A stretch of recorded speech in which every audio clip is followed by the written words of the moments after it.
Metamorphosis by Franz Kafka. Translated by Wyllie. Part 1. One morning, when Gregor Samsa woke from troubled dreams, he found himself transformed in his bed into a horrible vermin. He lay on his armor-like back, and if he lifted his head a little, he could see his brown belly, slightly domed and divided by arches into stiff sections. The bedding was hardly able to cover it, and seemed ready to slide off any moment. His many legs, pitifully thin compared with the size of the rest of him, waved about helplessly as he looked. "What's happened to me?" he thought. It wasn't a dream. His room, a proper human room, although a little too small, lay peacefully between its four familiar walls. A collection of textile samples lay spread out on the table. Samsa was a traveling salesman, and above it there hung a picture that he had recently cut out of an illustrated magazine and housed in a nice, gilded frame. It showed a lady fitted out with a fur hat and fur boa who sat upright, raising a heavy fur muff that covered the whole of her lower arm towards the viewer. Gregor then turned to look out the window at the dull weather. Drops of rain could be heard hitting the pane, which made him feel quite sad. "How about if I sleep a little bit longer and forget all this nonsense?"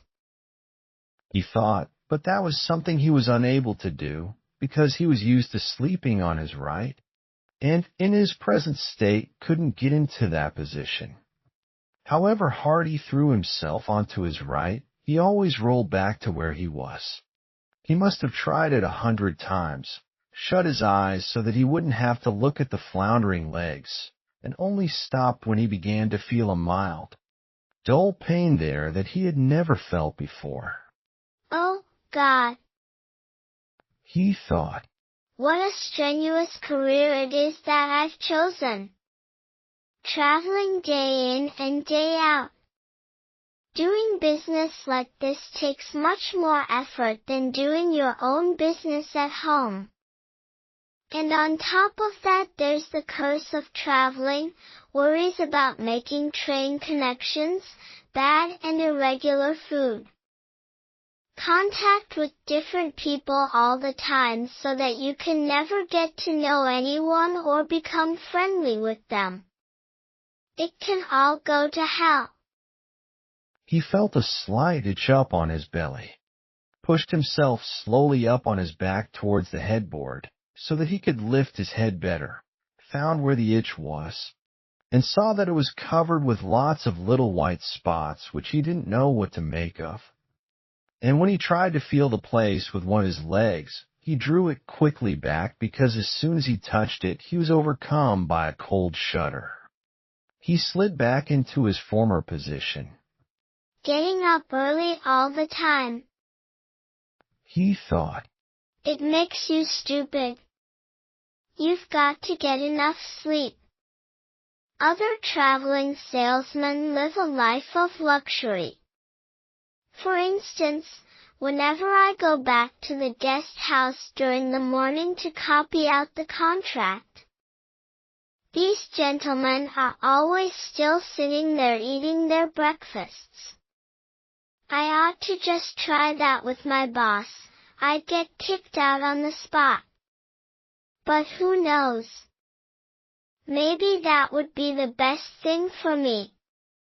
If I didn't have my parents to think about, I'd have given in my notice a long time ago. I'd have gone up to the boss and told him just what I think.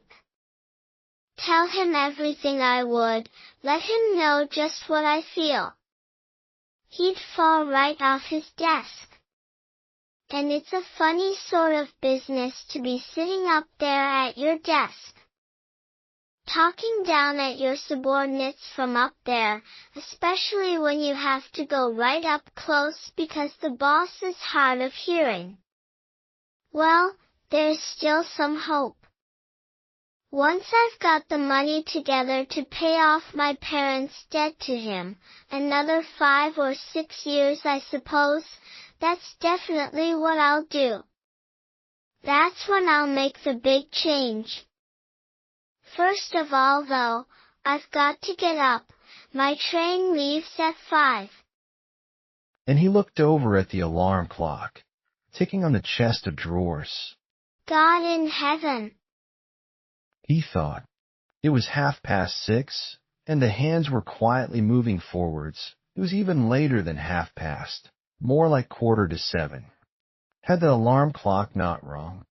He could see from the bed that it had been set for 4 o'clock, as it should have been. It certainly must have rung. Yes. But was it possible to quietly sleep through that furniture-rattling noise? True, he had not slept peacefully, but probably all the more deeply because of that. What should he do now? The next train went at 7. If he were to catch that, he would have to rush like mad, and the collection of samples was still not packed. And he did not at all feel particularly fresh and lively. And even if he did catch the train, he would not avoid his boss's anger, as the office assistant would have been there to see the 5 o'clock train go. He would have put in his report about Gregor's not being there a long time ago. The office assistant was the boss's man, spineless, and with no understanding. What about if he reported sick? But that would be extremely strained and suspicious, as in 5 years of service Gregor had never once yet been ill. His boss would certainly come round with a doctor from the medical insurance company, accuse his parents of having a lazy son, and accept the doctor's recommendation not to make any claim, as the doctor believed that no one was ever ill, but that many were work-shy. And what's more, would he have been entirely wrong in this case? Gregor did, in fact, apart from excessive sleepiness after sleeping for so long, feel completely well, and even felt much hungrier than usual. He was still hurriedly thinking all this through, unable to decide to get out of the bed, when the clock struck 7:15. There was a cautious knock at the door near his head. Gregor. Somebody called. It was his mother. It's 7:15. Didn't you want to go somewhere? That gentle voice. Gregor was shocked when he heard his own voice answering. It could hardly be recognized as the voice he had had before, as if from deep inside him. There was a painful and uncontrollable squeaking mixed in with it.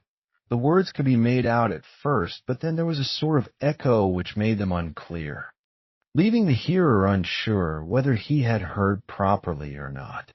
Gregor had wanted to give a full answer and explain everything, but in the circumstances contented himself with saying, Yes. Mother, yes, thank you. I'm getting up now. The change in Gregor's voice probably could not be noticed outside through the wooden door, as his mother was satisfied with this explanation and shuffled away. But this short conversation made the other members of the family aware that Gregor, against their expectations, was still at home, and soon his father came knocking at one of the side doors, gently, but with his fist. Gregor. Gregor. He called. What's wrong? And after a short while he called again with a warning deepness in his voice.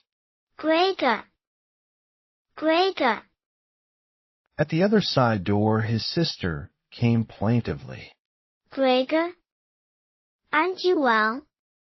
Do you need anything? Gregor answered to both sides. I'm ready. Now.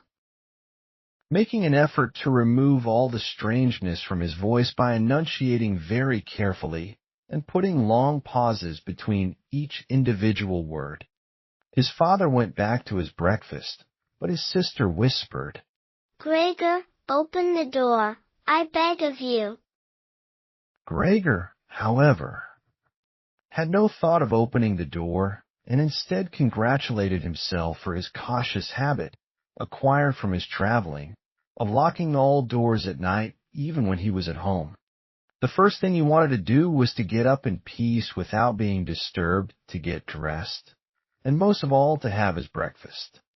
Only then would he consider what to do next, as he was well aware that he would not bring his thoughts to any sensible conclusions by lying in bed.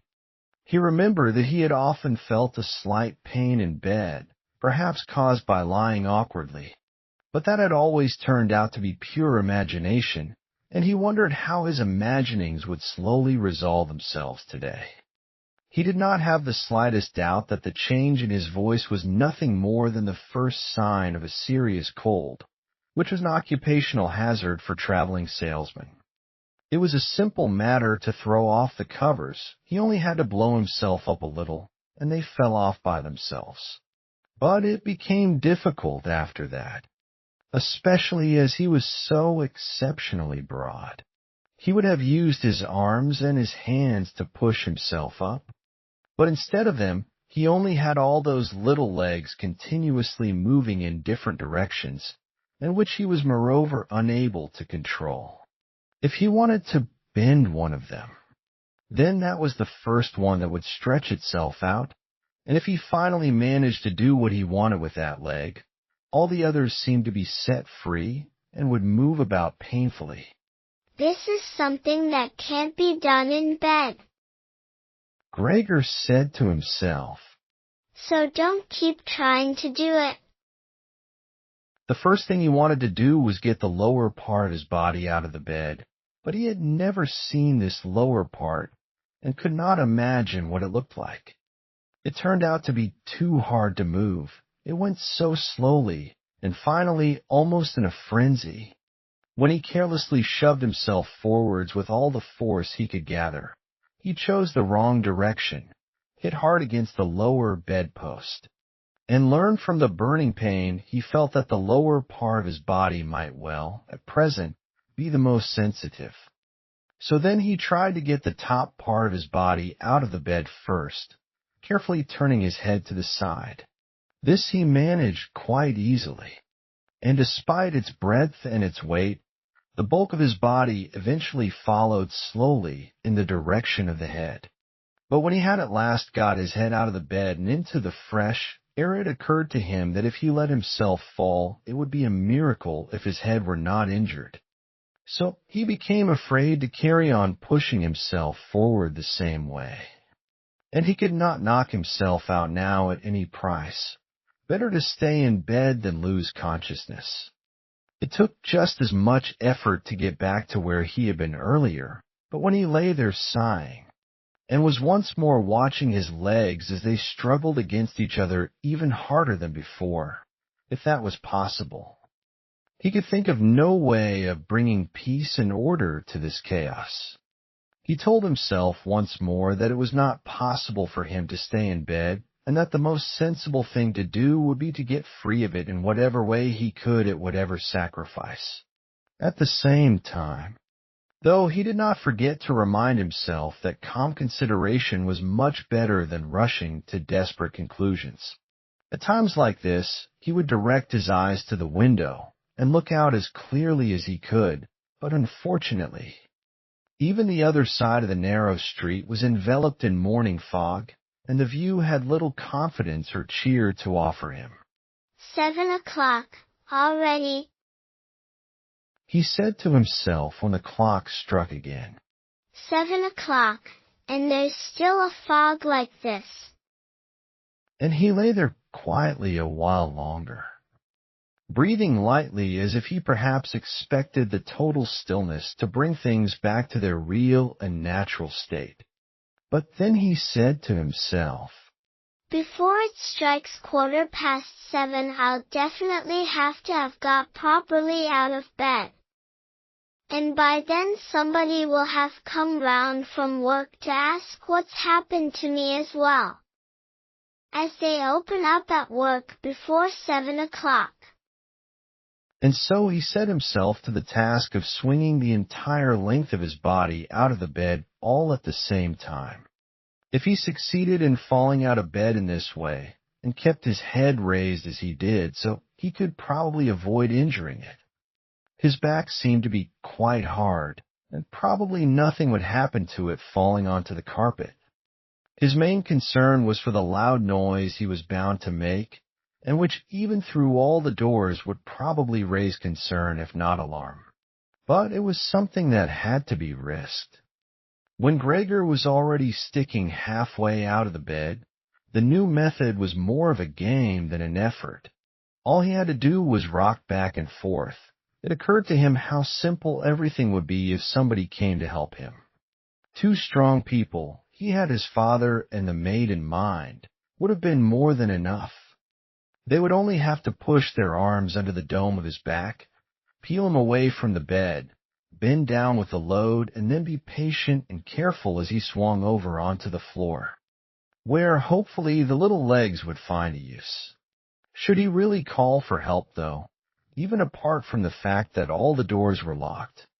Despite all the difficulty he was in, he could not suppress a smile at this thought. After a while, he had already moved so far across that it would have been hard for him to keep his balance if he rocked too hard. The time was now 7:10, and he would have to make a final decision very soon. Then there was a ring at the door of the flat. That'll be someone from work, He said to himself, and froze very still, although his little legs only became all the more lively as they danced around. For a moment everything remained quiet. They're not opening the door. Gregor said to himself, caught in some nonsensical hope. But then, of course, the maid's firm steps went to the door as ever and opened it. Gregor only needed to hear the visitor's first words of greeting, and he knew who it was, the chief clerk himself. Why did Gregor have to be the only one condemned to work for a company where they immediately became highly suspicious at the slightest shortcoming? Were all employees, every one of them, lost? Was there not one of them who was faithful and devoted, who would go so mad with pangs of conscience that he couldn't get out of bed if he didn't spend at least a couple of hours in the morning on company business? Was it really not enough to let one of the trainees make inquiries, assuming inquiries were even necessary? Did the chief clerk have to come himself, and did they have to show the whole innocent family that this was so suspicious that only the chief clerk could be trusted to have the wisdom to investigate it? And more because these thoughts had made him upset than through any proper decision. He swung himself with all his force out of the bed. There was a loud thump, but it wasn't really a loud noise. His fall was softened a little by the carpet, and Gregor's back was also more elastic than he had thought, which made the sound muffled and not too noticeable. He had not held his head carefully enough, though, and hit it as he fell. Annoyed and in pain, he turned it and rubbed it against the carpet. Something's fallen down in there, said the chief clerk in the room on the left. Gregor tried to imagine whether something of the sort that had happened to him today could ever happen to the chief clerk too. You had to concede that it was possible. But as if in gruff reply to this question, the chief clerk's firm footsteps in his highly polished boots could now be heard in the adjoining room. From the room on his right, Gregor's sister whispered to him to let him know. Gregor, the chief clerk is here. Yes, I know, said Gregor to himself, but without daring to raise his voice loud enough for his sister to hear him. Gregor, said his father now from the room to his left. the chief clerk has come round and wants to know why you didn't leave on the early train. We don't know what to say to him. And anyway, he wants to speak to you personally. So please open up this door. I'm sure he'll be good enough to forgive the untidiness of your room. Then the chief clerk called. Good morning, Mr. Sansa. He isn't well, said his mother to the chief clerk, while his father continued to speak through the door. He isn't well, please believe me. Why else would Gregor have missed a train?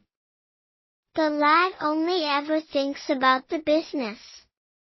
It nearly makes me cross the way he never goes out in the evenings. He's been in town for a week now but stayed home every evening. He sits with us in the kitchen and just reads the paper or studies train timetables. His idea of relaxation is working with his fretsaw. He's made a little frame, for instance. It only took him 2 or 3 evenings. You'll be amazed how nice it is. It's hanging up in his room.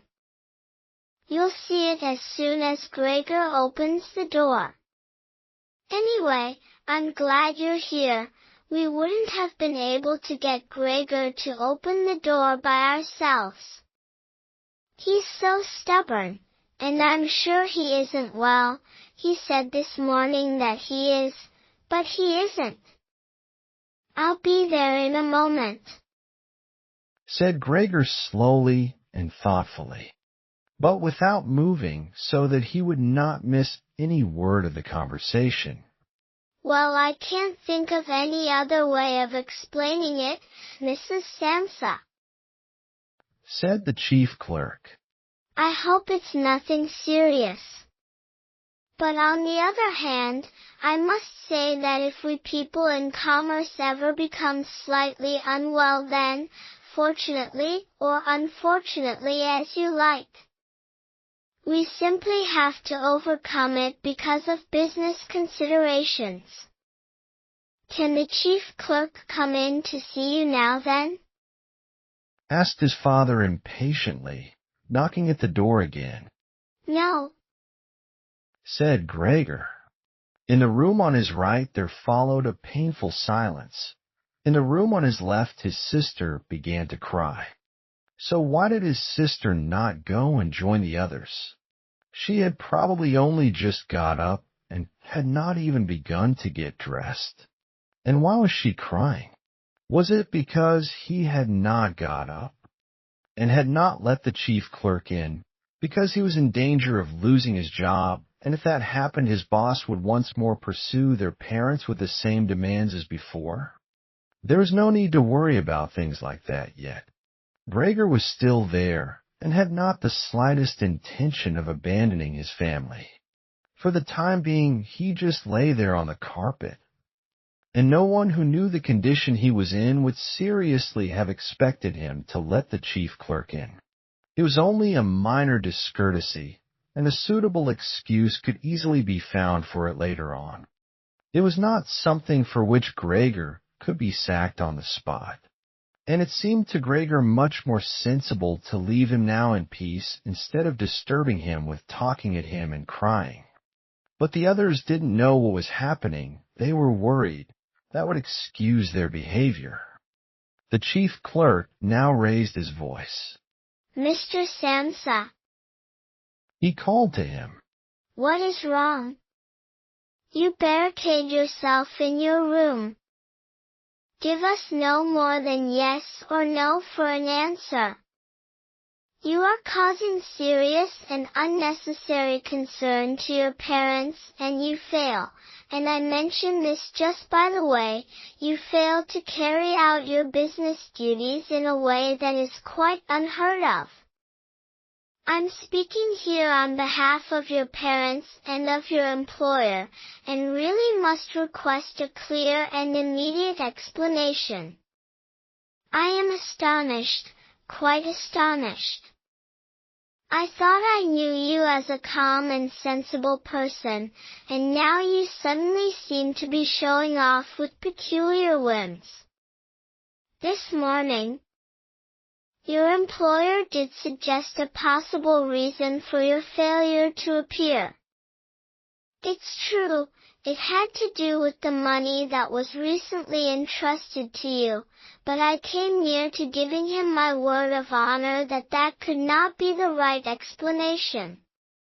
But now that I see your incomprehensible stubbornness, I no longer feel any wish whatsoever to intercede on your behalf. and nor is your position all that secure. I had originally intended to say all this to you in private, but since you caused me to waste my time here for no good reason, I don't see why your parents should not also learn of it. Your turnover has been very unsatisfactory of late. I grant you that it's not the time of year to do especially good business, we recognize that. But there simply is no time of year to do no business at all, Mr. Samsa, we cannot allow there to be. But sir, called Gregor, beside himself and forgetting all else in the excitement.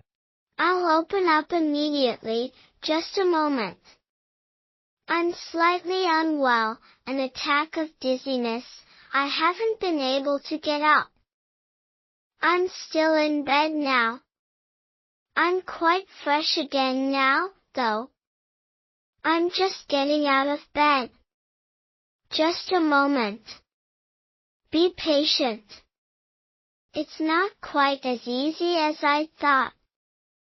I'm quite all right now, though. It's shocking, what can suddenly happen to a person.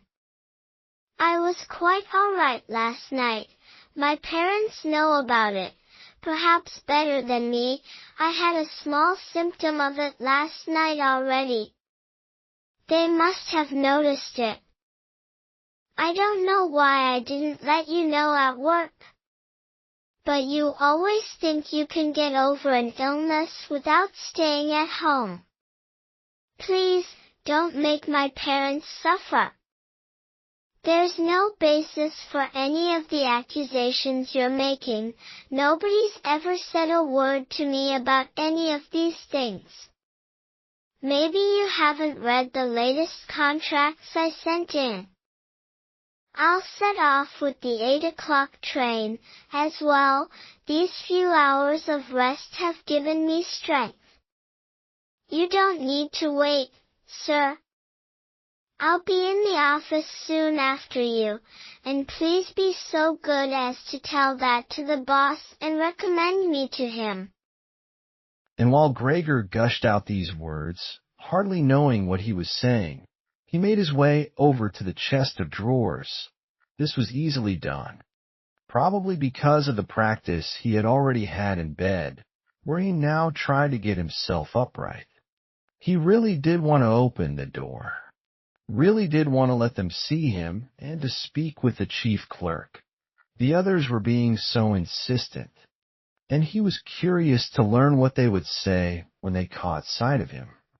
If they were shocked, then it would no longer be Gregor's responsibility, and he could rest. If, however, they took everything calmly, he would still have no reason to be upset, and if he hurried, he really could be at the station for 8 o'clock. The first few times he tried to climb up on the smooth chest of drawers, he just slid down again, but he finally gave himself one last swing and stood there upright. The lower part of his body was in serious pain, but he no longer gave any attention to it. Now he let himself fall against the back of a nearby chair and held tightly to the edges of it with his little legs. By now he had also calmed down and kept quiet so that he could listen to what the chief clerk was saying. Did you understand a word of all that? The chief clerk asked his parents. Surely he's not trying to make fools of us. Oh, God, Called his mother, who was already in tears. he could be seriously ill and we're making him suffer. Greta, Greta. She then cried. Mother? His sister called from the other side. They communicated across Gregor's room. You'll have to go for the doctor straight away. Gregor is ill. Quick, get the doctor. Did you hear the way Gregor spoke just now? That was the voice of an animal, said the chief clerk with a calmness that was in contrast with his mother's screams. Anna, Anna. His father called into the kitchen through the entrance hall, clapping his hands. Get a locksmith here, now. And the two girls, their skirts swishing, immediately ran out through the hall, wrenching open the front door of the flat as they went. How had his sister managed to get dressed so quickly? There was no sound of the door banging shut again. They must have left it open. People often do in homes where something awful has happened. Gregor, in contrast, had become much calmer. So they couldn't understand his words anymore, although they seemed clear enough to him. Clearer than before. Perhaps his ears had become used to the sound. They had realized, though, that there was something wrong with him, and were ready to help. The first response to his situation had been confident and wise, and that made him feel better. He felt that he had been drawn back in among people. And from the doctor and the locksmith he expected great and surprising achievements, although he did not really distinguish one from the other. Whatever was said next would be crucial. So, in order to make his voice as clear as possible, he coughed a little. But taking care to do this not too loudly, as even this might well sound different from the way that a human coughs, and he was no longer sure he could judge this for himself. Meanwhile, it had become very quiet in the next room. Perhaps his parents were sat at the table, whispering with the chief clerk, or perhaps they were all pressed against the door and listening. Gregor slowly pushed his way over to the door with a chair. Once there, he let go of it and threw himself onto the door, holding himself upright against it using the adhesive on the tips of his legs. He rested there a little while to recover from the effort involved, and then set himself to the task of turning the key in the lock with his mouth. He seemed, unfortunately, to have no proper teeth. How was he, then, to grasp the key? But the lack of teeth was, of course, made up for with a very strong jaw. Using the jaw, he really was able to start the key turning. Ignoring the fact that he must have been causing some kind of damage as a brown fluid came from his mouth, flowed over the key, and dripped onto the floor. Listen, said the chief clerk in the next room. He's turning the key. Gregor was greatly encouraged by this, but they all should have been calling to him. His father and his mother, too. Well done, Gregor. They should have cried. Keep at it. Keep hold of the lock. And with the idea that they were all excitedly following his efforts, he bit on the key with all his strength, paying no attention to the pain he was causing himself. As the key turned round, he turned around the lock with it, only holding himself upright with his mouth, and hung onto the key or pushed it down again with the whole weight of his body as needed. The clear sound of the lock as it snapped back was Gregor's sign that he could break his concentration, and as he regained his breath, he said to himself, So, I didn't need the locksmith after all. Then he lay his head on the handle of the door to open it completely. Because he had to open the door in this way, it was already wide open before he could be seen. He had first to slowly turn himself around one of the double doors, and he had to do it very carefully if he did not want to fall flat on his back before entering the room. He was still occupied with this difficult movement, unable to pay attention to anything else, when he heard the chief clerk exclaim aloud, Oh! which sounded like the soughing of the wind. Now he also saw him. He was the nearest to the door, his hand pressed against his open mouth and slowly retreating as if driven by a steady and invisible force. Gregor's mother. Her hair still disheveled from bed despite the chief clerk's being there, looked at his father. Then she unfolded her arms, took 2 steps forward towards Gregor, and sank down onto the floor into her skirts that spread themselves out around her as her head disappeared down onto her breast. His father looked hostile and clenched his fists as if wanting to knock Gregor back into his room. Then he looked uncertainly round the living room, covered his eyes with his hands, and wept so that his powerful chest shook. So Gregor did not go into the room, but leant against the inside of the other door, which was still held bolted in place. In this way, only half of his body could be seen, along with his head above it, which he leant over to one side as he peered out at the others. Meanwhile, the day had become much lighter, part of the endless, gray-black building on the other side of the street, which was a hospital, could be seen quite clearly with the austere and regular line of windows piercing its facade. The rain was still falling, now throwing down large, individual droplets which hit the ground one at a time. The washing up from breakfast lay on the table. There was so much of it because, for Gregor's father, breakfast was the most important meal of the day. He would stretch it out for several hours as he sat reading a number of different newspapers. On the wall exactly opposite, there was a photograph of Gregor when he was a lieutenant in the army, his sword in his hand and a carefree smile on his face as he called forth respect for his uniform and bearing. The door to the entrance hall was open, and as the front door of the flat was also open, he could see onto the landing and the stairs where they began their way down below. "Now, then," said Gregor, well aware that he was the only one to have kept calm. "I'll get dressed straight away now. Pack up my samples and set off. Will you please just let me leave? You can see," he said to the chief clerk, "that I'm not stubborn and I like to do my job. Being a commercial traveler is arduous, but without traveling I couldn't earn my living. So where are you going?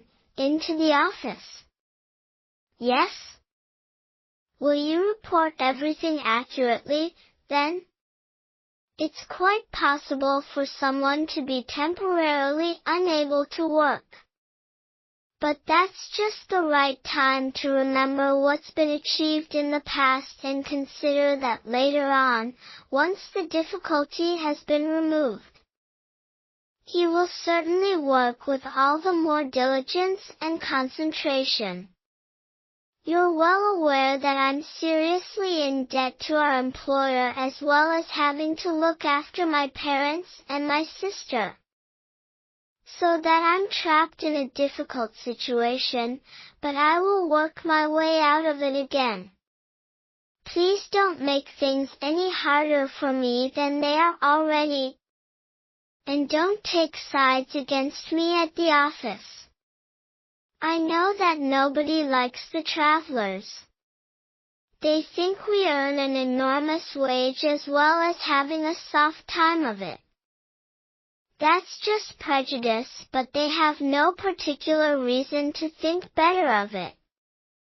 But you, sir, you have a better overview than the rest of the staff.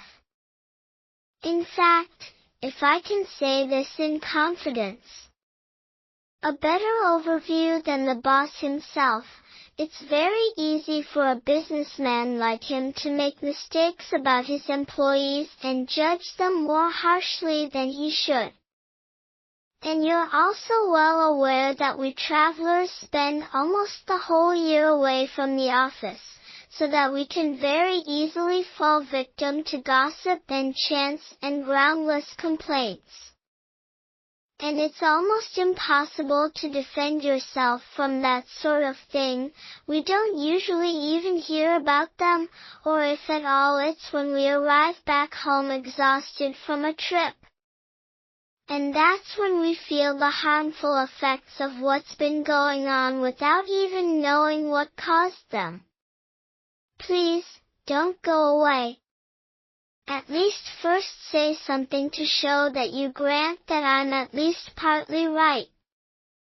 But the chief clerk had turned away as soon as Gregor had started to speak, and with protruding lips, only stared back at him over his trembling shoulders as he left. He did not keep still for a moment while Gregor was speaking, but moved steadily towards the door without taking his eyes off him. He moved very gradually, as if there had been some secret prohibition on leaving the room. It was only when he had reached the entrance hall that he made a sudden movement, drew his foot from the living room, and rushed forward in a panic.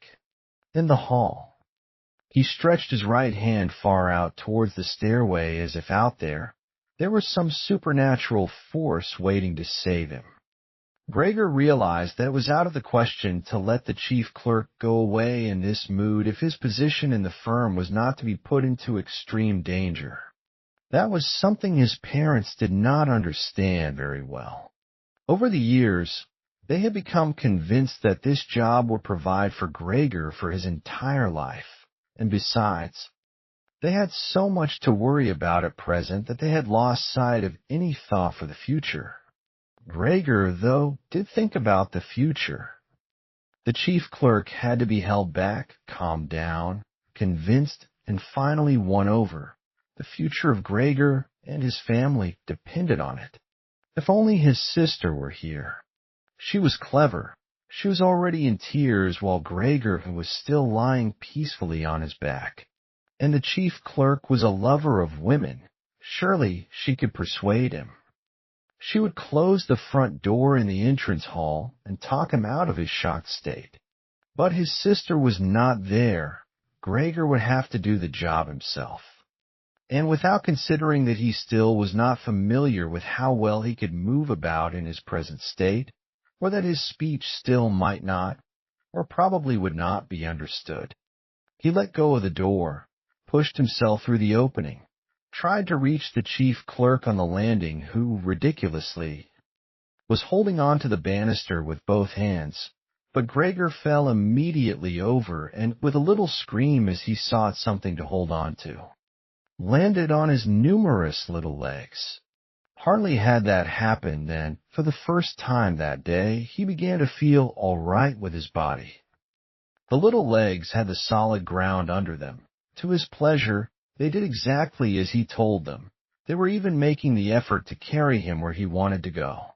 And he was soon believing that all his sorrows would soon be finally at an end. He held back the urge to move, but swayed from side to side as he crouched there on the floor.